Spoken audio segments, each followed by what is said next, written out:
इस लड़ाई में भारत के प्रत्येक व्यक्ति ने धैर्य के साथ अपने कर्तव्य ह्यूमन रिसोर्सेज को कोरोना से लड़ने के लिए ट्रेन किया।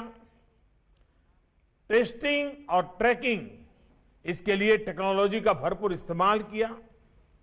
इस लड़ाई में भारत के प्रत्येक व्यक्ति ने धैर्य के साथ अपने कर्तव्यों का पालन किया। कोरोना के खिलाफ लड़ाई को एक जन आंदोलन में बदल दिया।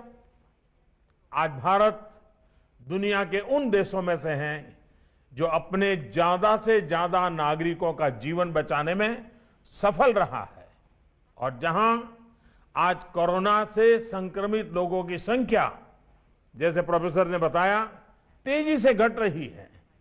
साथियों, भारत की सफलता तो किसी एक देश की सफलता से आंकना उचित नहीं होगा। जिस देश में विश्व की 18% आबादी रहती हो, उस देश ने कोरोना पर प्रभावी नियंत्रण करके पूरी दुनिया को, मानवता को बड़ी त्रासदी से भी बचाया है। कोरोना शुरू होने के समय mask, PPE kit, test kit हम बाहर से मंगाते थे। आज हम न सिर्फ अपनी घरेलू जरूरतें पूरी कर रहे हैं, बल्कि इन्हें अन्य देशों में भेजकर वहां के नागरिकों की सेवा भी कर रहे हैं।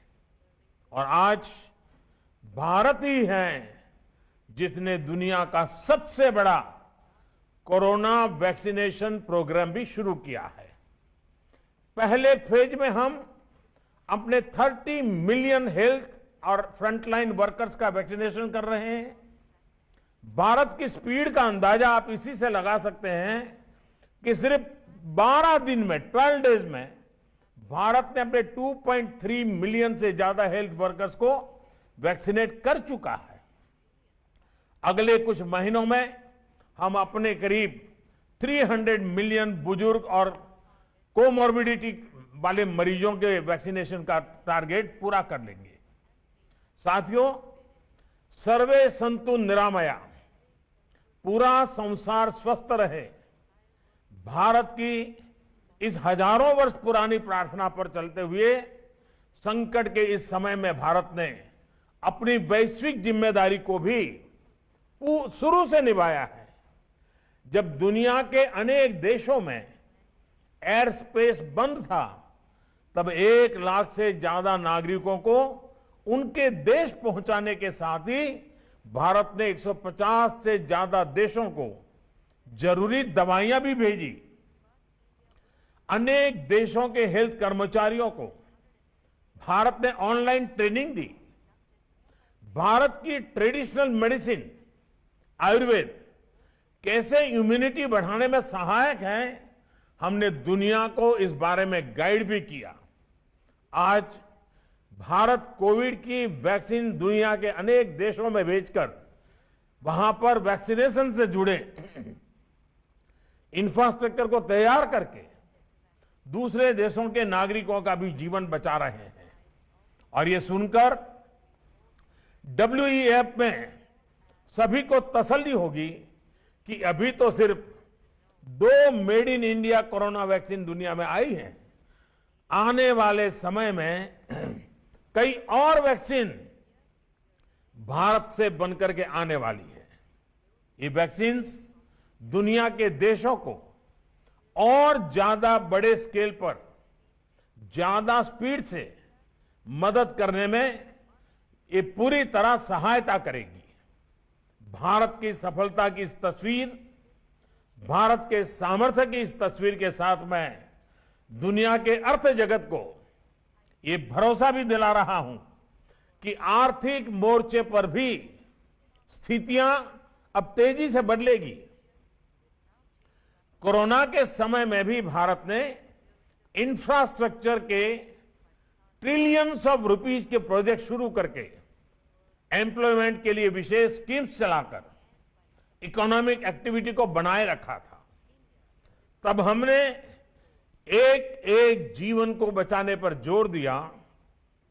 अब भारत एक एक जीवन देश की प्रगति के लिए पूरे जी जान से जुट गया है। अब भारत आत्मनिर्भर बनने के संकल्प के साथ आगे बढ़ रहा है। भारत की आत्मनिर्भरता की आकांक्षा ग्लोबलिज्म को नए सिरे से मजबूत करेगी और मैं आश्वस्त हूं कि इस अभियान को इंडस्ट्री 4.0 से भी बहुत बड़ी मदद मिलेगी। इसके पीछे वजह भी है और इस विश्वास का आधार भी है। साथियों, एक्सपर्ट्स बताते हैं कि इंडस्ट्री 4.0 के 4 मुख्य फैक्टर्स होने वाले हैं: कनेक्टिविटी, ऑटोमेशन, आर्टिफिशियल इंटेलिजेंस या मशीन लर्निंग और रियल टाइम डेटा। आज भारत दुनिया के उन देशों में से हैं जहां सबसे ज्यादा डेटा उपलब्ध है, जहां के दूर दराज क्षेत्रों में भी मोबाइल कनेक्टिविटी है, स्मार्टफोन है। भारत का ऑटोमेशन डिजाइन का एक्सपर्ट पूल भी बहुत बड़ा है और ज्यादा ग्लोबल कंपनियों के इंजीनियरिंग सेंटर भी भारत में है। आर्टिफिशियल इंटेलिजेंस और मशीन लर्निंग में भारत के सॉफ्टवेयर इंजीनियर्स बरसों से अपनी क्षमता से दुनिया को अवगत करा रहे हैं। साथियों, बीते 6 वर्षों में भारत में जिस तरह डिजिटल इंफ्रास्ट्रक्चर के लिए काम हुआ है, वो वर्ल्ड इकोनॉमिक फोरम के एक्सपर्ट्स के लिए भी एक स्टडी का विषय है। इस इंफ्रास्ट्रक्चर ने डिजिटल सॉल्यूशंस को भारत के लोगों की रोजमर्रा की जिंदगी का हिस्सा बना दिया है। आज भारत के 1.3 बिलियन से ज्यादा लोगों के पास यूनिवर्सल आईडी आधार है। लोगों के बैंक अकाउंट और यूनिवर्सल आईडी उनके फोन से कनेक्टेड है। अभी दिसंबर के महीने में, अकेले मैं दिसंबर की बात कर रहा हूं, अभी दिसंबर के महीने में ही भारत में 4 ट्रिलियन रुपीस का लेन देन यूपीआई से हुआ है। यहां जो बैंकिंग सेक्टर के लोग हैं वो जानते हैं कि किस तरह से दुनिया के बड़े बड़े देश भारत द्वारा विकसित यूपीआई व्यवस्था को अपने यहां दोहराने का प्रयास कर रहे हैं। साथियों, हमने ये भी देखा है कि कोरोना संकट के दौरान अनेक देश परेशान थे कि अपने नागरिकों तक सीधे आर्थिक मदद कैसे पहुंचाए। आप ये जानकर चौंक जाएंगे कि इसी दौरान भारत ने 760 मिलियन से ज्यादा लोगों के बैंक खातों में 1.8 ट्रिलियन रुपीस से अधिक सीधे ट्रांसफर किए हैं। ये भारत के मजबूत डिजिटल इंफ्रास्ट्रक्चर की ही ताकत का उदाहरण है। हमारे डिजिटल इंफ्रास्ट्रक्चर ने पब्लिक सर्विस डिलीवरी को एफिशिएंट भी बनाया है और ट्रांसपेरेंट भी बनाया है।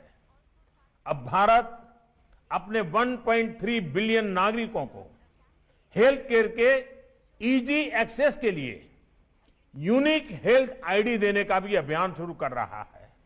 और साथियों, मैं आज इस प्रतिष्ठित फोरम पर सभी को यह भी आश्वासन देता हूं कि भारत की हर सफलता पूरे विश्व की सफलता में मदद करेगी। आज हम जो आत्मनिर्भर भारत अभियान चला रहे हैं वो भी ग्लोबल गुड और ग्लोबल सप्लाई चेन के प्रति पूरी तरह कमिटेड है। भारत के पास ग्लोबल सप्लाई चेन को मजबूत करने के लिए कैपेसिटी भी है, कैपेबिलिटी भी है और सबसे बड़ी बात रिलायबिलिटी भी है। भारत के पास आज बहुत बड़ा कंज्यूमर बेस है और उसका जितना विस्तार होगा उतना ही ग्लोबल इकोनॉमी को लाभ होगा। साथियों, प्रोफेसर क्लाउस श्वाब ने भी कहा था कि भारत संभावनाओं से भरा वैश्विक खिलाड़ी है। मैं आज उसमें यह भी जोड़ूंगा कि भारत संभावनाओं के साथ साथ आत्मविश्वास से भरा हुआ है, नई ऊर्जा से भरा हुआ है। बीते वर्षों में भारत ने रिफॉर्म्स और इंसेंटिव बेस्ड स्टिमुलस पर बहुत जोर दिया है। कोरोना के इस समय में भी भारत ने करीब करीब हर सेक्टर में स्ट्रक्चरल रिफॉर्म्स की गति को तेज किया है। इन रिफॉर्म्स को प्रोडक्शन लिंक इंसेंटिव्स के से सपोर्ट किया जा रहा है। अब भारत में टैक्स रिजिम से लेकर एफडीआई नॉर्म्स तक एक प्रिडिक्टेबल और फ्रेंडली एनवायरनमेंट है। भारत में ईज ऑफ डूइंग बिजनेस की स्थिति लगातार बेहतर हो, इस दिशा में भी काम जारी है। और एक विशेष बात यह भी है कि भारत अपनी ग्रोथ को क्लाइमेट चेंज के लक्ष्यों के साथ भी बहुत तेजी से मैच कर रहा है। साथियों, इंडस्ट्री 4.0 को लेकर हो रही इस चर्चा के बीच हम सभी को एक और बात याद रखनी है। कोरोना क्राइसिस ने हमें मानवीयता का मूल्य फिर याद दिलाया है। हमें याद रखना है कि इंडस्ट्री 4.0 भी रोबोट के लिए नहीं बल्कि इंसान के लिए है। हमें यह सुनिश्चित करना होगा कि टेक्नोलॉजी ईज ऑफ लिविंग का टूल बने, ना कि कोई ट्रैप। इसके लिए पूरी दुनिया को मिलकर कदम उठाने होंगे। हमें सबको मिलकर कदम उठाने होंगे। मुझे विश्वास है कि हम इसमें सफल होंगे। इसी विश्वास के साथ मैं अब आप सबके साथ क्वेश्चन आंसर सेशन की तरफ बढ़ना चाहूंगा और हम उस दिशा में आगे बढ़ते हैं।